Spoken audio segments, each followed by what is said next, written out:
araw pa lang ng campaign period para sa barangay at SK elections, pero all out na ang ilang kandidato. Tila piyesta nang gumising ang mga taga-barangay Bagong Silangan sa Quezon City. Sunod-sunod ang motorcade ng mga kandidato kaninang umaga, umulan man o umaraw.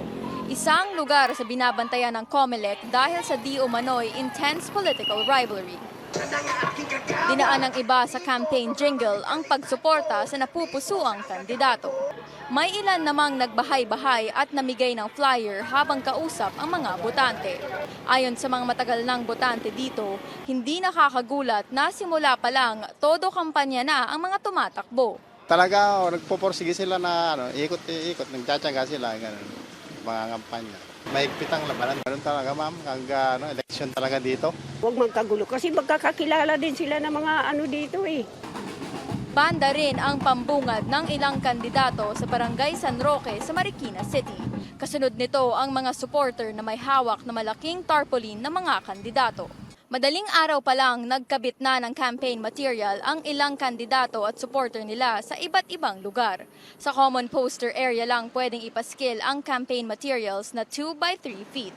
Hindi ito ipatatanggal sa pribadong lugar basta hindi lalagpas sa nasabing sukat. Bawal ang pamimigay ng kahit anong gamit, t-shirt, bowler, sombrero, pati pagkain.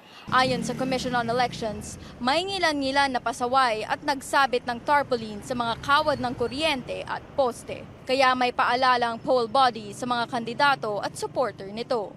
Ipagpatuloy po natin ang pagtalima, pagsunod sa aming po mga patakaran sa mga guidelines natin upang hindi ma-disqualify o mapailan ng kasong kriminal dahil yan po isang election offense. Mas maganda po yon dahil at least po kahit paano magtutuloy-tuloy po ang inyong pagiging kandidato at hindi matatanggal ang pangalan sa listahan. Bukas magsisimula ang Operation Baklas sa mga pampublikong lugar. Susulatan naman ng COMELEC ang mga nasa pribadong lugar para ipatanggal ang unlawful campaign materials. Mabigat ang parusa ng illegal campaigning, disqualification at posibleng pagharap sa election offense.